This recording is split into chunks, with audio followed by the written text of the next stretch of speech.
इस बार आर पार की लड़ाई अब बीजेपी के साथ होगी, क्योंकि भाजपा को वोट दिया है और वोट की कीमत जो है वो हम भाजपा से जरूर वसूलेंगे।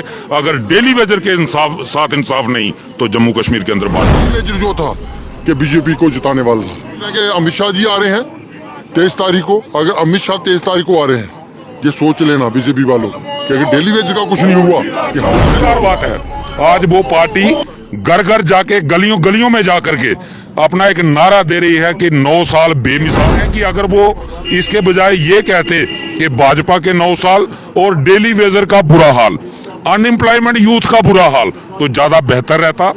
पीएचई डेली वेजर्स एक लंबी मुद्दत से एहतजाज कर रहे हैं। 356 दिन हो गए और अभी भी एहतजाज कर रहे हैं। सरकार जब आई थी कहा गया था कि सरकार आते ही आपको पक्का कर दिया जाएगा। सरकार आने के बाद फिर आज एलजी प्रशासन है, आज भी इंसाफ की गुहार लगा रहे, लेकिन कहीं सुनवाई नहीं होती। इनसे बात करने की कोशिश करेंगे। सर, 356 दिन जो है वो हो गए हैं, आप मुसलसल एहतजाज कर रहे हैं, लेकिन सुनवाई कहीं नहीं होती।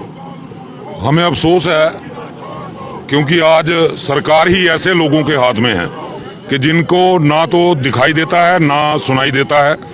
ये हमारे जम्मू कश्मीर के इतिहास में पहली बार ऐसा हो रहा है कि एक एक साल लगातार धरने प्रदर्शन चल रहे हैं, लेकिन सुनवाई नहीं हो रही। पहले आज की जो मौजूदा सरकार है, ये जितनी भी सरकारें पहले रही हैं, सबको ये देशद्रोही सरकार कहती हैं, देशद्रोही पार्टियां कहती हैं, करप्ट पार्टियां कहती है। लेकिन वो करप्ट पार्टियां और देशद्रोही पार्टियां जब सत्ता में होती थी, तो अगर कहीं धरना प्रदर्शन होता था, लोगों की कोई मांग होती थी, तो वो लोगों के पास जाते थे, उन मांगों को हल करने का प्रयास करते थे और करते भी थे। लेकिन पहली बार हमारे हिंदुस्तान के अंदर देशभक्त सरकार आई, हमारे जम्मू कश्मीर के अंदर भी देशभक्त पार्टी सत्ता की हिस्सेदार बनी। और बड़ी मजेदार बात है, आज वो पार्टी घर घर जाके गलियों गलियों में जा करके अपना एक नारा दे रही है कि 9 साल बेमिसाल। लेकिन हम ये कहते हैं कि अगर वो इसके बजाय ये कहते कि भाजपा के 9 साल और डेली वेजर का बुरा हाल, अनएम्प्लॉयमेंट यूथ का बुरा हाल, तो ज्यादा बेहतर रहता। क्योंकि वो ये देशभक्त सरकार सत्ता में 2014 में आई, 2015 में ये कुर्सी पे बैठी, और 2015 मई से लेकर के 2023 मार्च तक हमारी 70 महीने की वेजेस जो है वो पेंडिंग है, जो कि हमें हर महीने की 7 तारीख से पहले मिलनी चाहिए थी एज पर इंडियन कॉन्स्टिट्यूशन। लेकिन ऐसा हुआ नहीं। देशभक्त सरकार 550 करोड़ गरीब डेली वेजर का दबा करके बैठी हुई है। और अगर वो 550 करोड़ हमारे पास होता, हमारा 4-4 लाख रुपया करीब करीब एक एक वर्कर का है, वो 4 लाख रुपए से हम अपने बच्चों को पढ़ा सकते थे, उनको अच्छी एजुकेशन दे सकते थे। लेकिन ये एक प्री प्लान है। ये भारतीय जनता पार्टी जो बड़े बड़े दावे कर रही है, सच्चाई ये है कि ये हमारे बच्चों की एजुकेशन छीनना चाहती है। क्योंकि अगर बच्चे अनएजुकेटेड रहेंगे तभी तो इनका धंधा चलेगा, तभी ये लोगों को किसी धार्मिक मुद्दे के ऊपर भड़का पाएंगे। क्योंकि जब बच्चे एजुकेट हो जाएंगे तो शायद इनके बहका में भी मुंह नहीं आएंगे।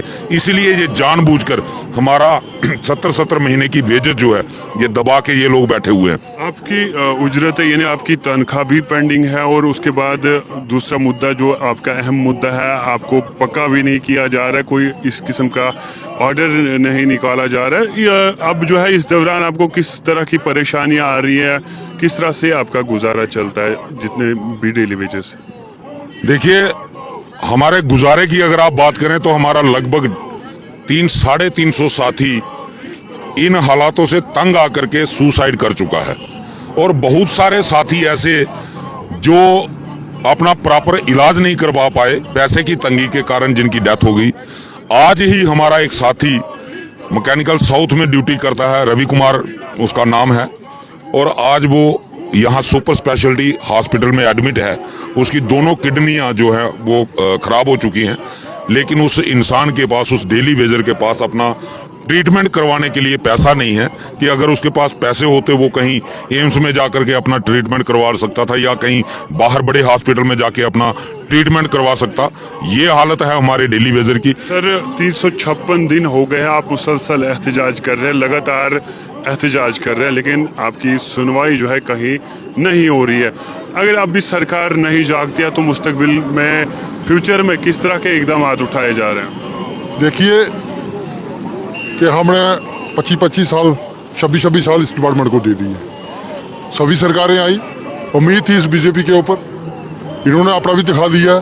सिर्फ मैनिफेस्टो में रखते हैं, उसके बाद इंप्लीमेंट कुछ नहीं होता है। सिर्फ दावे करते हैं बड़े बड़े कि हमने बहुत काम किया, कि डेली वेजर जो था कि बीजेपी को जिताने वाला था। आप जानते हैं अभी इलेक्शन भी आएगी, अभी सोच रहे हैं कि अमित शाह जी आ रहे हैं 23 तारीख को। अगर अमित शाह 23 तारीख को आ रहे हैं, ये सोच लेना बीजेपी वालों कि अगर डेली वेजर का कुछ नहीं हुआ कि हम रैली नहीं होने देंगे।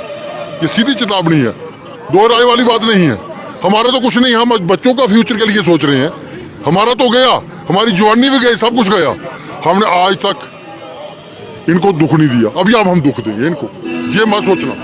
आगे क्या प्लान है? जिस तरह से आपने एहतजाज किया 356 दिन जो है वो मुकम्मल हुए, 22 तारीख को हमारा धरना प्रदर्शन को 1 साल हो रहा है और सभी तमाम डिस्ट्रिक्ट के जितने भी डेली वेजर हैं वो जम्मू आने वाले हैं। और 22 और 23 को हमारा लगातार प्रोग्राम चलेगा। जैसे हमें पता चला है कि गृह मंत्री अमित शाह जी जम्मू में प्रस्तावित रैली करने वाले हैं और उस रैली के अंदर भी हमारे डेली वेजर जाएंगे। पिछली बार जब रजौरी में रैली हुई थी तो हमने बोला था कि हम पूरी रैली सुनेंगे, उसके बाद अपनी आवाज बुलंद करेंगे, तो हमने वैसा ही किया। लेकिन इस बार हम रैली सुनेंगे नहीं, करने ही नहीं देंगे। इस बार आर पार की लड़ाई अब बीजेपी के साथ होगी, क्योंकि भाजपा को वोट दिया है और वोट की कीमत जो है वो हम भाजपा से जरूर वसूलेंगे। अगर डेली वेजर के साथ इंसाफ नहीं तो जम्मू कश्मीर के अंदर भाजपा नहीं।